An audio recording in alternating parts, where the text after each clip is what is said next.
Hey, so today we're going to be talking about surprising mistakes to avoid in healing your relationship with food. I'm making this video because I see so many people struggle with a lot of the same things, and so I wanted to share this out to this community, my YouTube community, so you don't make the same mistakes everybody else does. I have some notes here. I hope I can read my writing. I just didn't want to leave anything out. So one of the surprising mistakes that people make when healing their relationship with food is going all in. Look, in most areas of life, when going after your goals, I would usually recommend going all in. But oftentimes when people say, hey, I'm going all in, I'm going to heal my relationship with food, or I'm going to get fit, they may say things like, I'm never going to have sugar again, or I'm going to work out 7 days a week, or I'm going to go for one meal a day. And what inevitably ends up happening is this person may miss out on a workout because, maybe their family member passed away and, they had things to do. And it would be inappropriate to say that that was wrong or bad, wouldn't it? But oftentimes these people get mad at themselves for missing a workout, or in the other case where somebody says they'll never have sugar again, and accidentally they have a food that has sugar in it, and then they go on a sugar bender because their ketchup had some sugar in it. That's not sustainable. Or in the last example, where people may say something like, I'm going to only have one meal a day, and eventually they end up eating a meal because, wait for it now, because they're famished and they should eat because they're so hungry, right? What ends up happening is they end up thinking like, I'm broken, I'm doing it wrong, there's something wrong with me, when in fact their body needed food and it was the right thing to do to eat something. So instead of, the way I said it is going all in, use that enthusiasm to take it slow, to take small steps towards the goal that you have. And also realize that making these steps fit you, because what you thought may have worked or what you want to work for you may not be what actually works for you. So you may actually have to adjust your intentions, adjust your goals, because the more you know yourself, the better you're going to be at making intentions that fit you now. The second big mistake I see people make is thinking that you could control your overeating. And what I want you to know right now is that in some cases, you may not be able to control your eating, because sometimes your overeating may not even be about food. Look, sometimes your overeating really is about your eating. It really is about food. So if you're skipping meals, or if you're not letting yourself have satisfying nutrients, if you're skipping out on carbohydrates or proteins or going long gaps between your meals, yes, your overeating is about the food. But if you know that you're eating well enough, if you're eating balanced meals, if you're not going too long without eating, if you're not skipping food groups, and you notice that you're still overeating, sometimes there's more going on. So trying to control your eating or thinking you need to fix your food is somewhat misdirected. Instead, I want you to think about fixing how you relate to your overeating. And instead of thinking of it as problematic, see it as a symptom of you trying to tell yourself something. So instead of getting mad at your overeating, use that as an opportunity to learn more about yourself. So if you see that you finished the bowl of goldfish, there's actually a true story of one of my clients at a party. Instead of fixating on her food, she learned that when her ex came in the room, that she was really uncomfortable. She wasn't completely over him, and she had a lot of emotions to deal with. So instead of fixating on the fact that she ate all those goldfish, we got to talk about and work through her feelings and dealing with that. So the third big mistake to avoid is looking for inspiration in the wrong place. So I'll be the first to tell you that inspiration can really make make or break your visions coming to life. And what I mean by that is there's so many people online right now spewing all these guidelines of how they got the body that they have.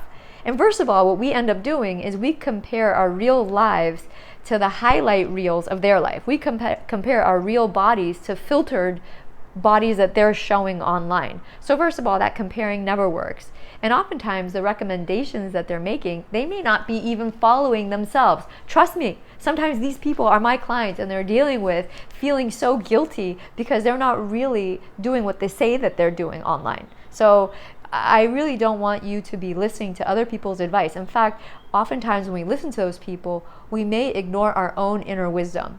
And the truth is, about this food journey, it's really learning about what works for you. So if you do follow a mentor online, it's going to be really key to find somebody that inspires you to listen to yourself instead of listening to their rigid rules of this is how I did it. And let me tell you, oftentimes it's not even true. I encourage you to follow people that encourage you to listen to yourselves and help you tune into your own truth and making balanced, sustainable food choices.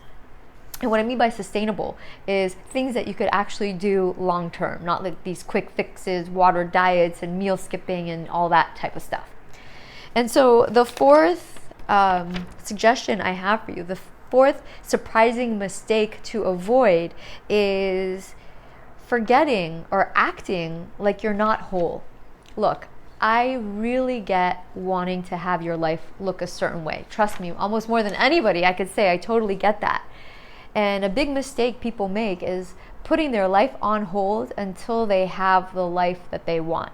You know, feeling like they're not whole until they have what they think they need to be whole, you know. So the big mistake I see people making is acting as if they're not whole, putting their life on hold. And so I'm here to remind you that there's nothing more grown up than embracing all of yourself.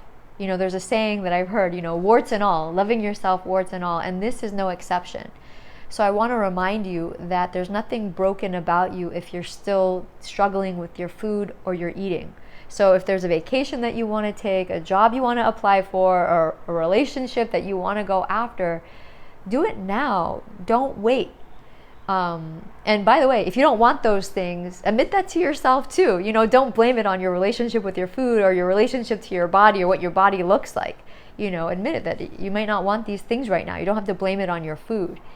So really go for that going for that glow up is not like an event. Now you look different, so now your life is different. No, this glow up attitude is an attitude, and you could embrace that right now without anything changing on the outside. It's an inner shift that happens. And the final surprising mistake that I want you to avoid is, you know, the advice people often say is avoid triggering situations. You know, and oftentimes this is adopted from people who struggle with substance abuse, like alcohol or drugs. So they may tell them, like, avoid places where alcohol is served. And hey, I have nothing against that.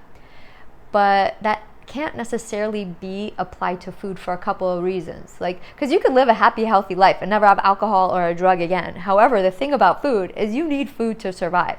And if you tell yourself not to go to places where food is, this means avoiding your own house. After all, you have a kitchen, and in your kitchen, usually there's food, right? Or there are gatherings where your friends and family are. There's oftentimes food involved. So if you tell yourself don't go where food is, well, you're cutting out a lot of life.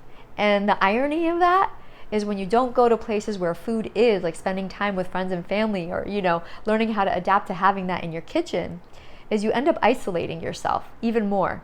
And when you isolate yourself and don't hang around people, you end up making food all the more important, because that's the only thing in your life. That's the only relationship in your life. So don't do that. I don't want you to do that. So instead of avoiding situations that trigger you, and this is something I do a lot of work with my clients with, is helping them master the situation that may be triggering.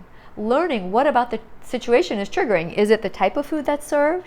Is it the amount of food that's served? Is it the variety? Is it the people there? Or maybe it's all of these things, or maybe it's something else. But really becoming free of your eating issue is not avoiding these situations indefinitely. And look, I'm not saying turn your house into a candy store. Really, I'm not saying that, because, you know, that could be triggering to somebody who doesn't even struggle with food. But what I am saying is learning how to navigate these situations so you're finally free of your food challenge.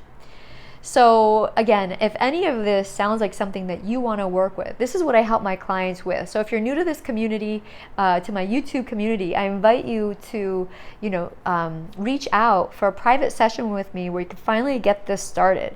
I hope this video is helpful, and I'd love to hear from you. What was the most helpful tip? What is the biggest mistake that you want us to know that we need to avoid? Was it something on this list? Is it a mistake that you learned on your way, on your path of healing your relationship with food?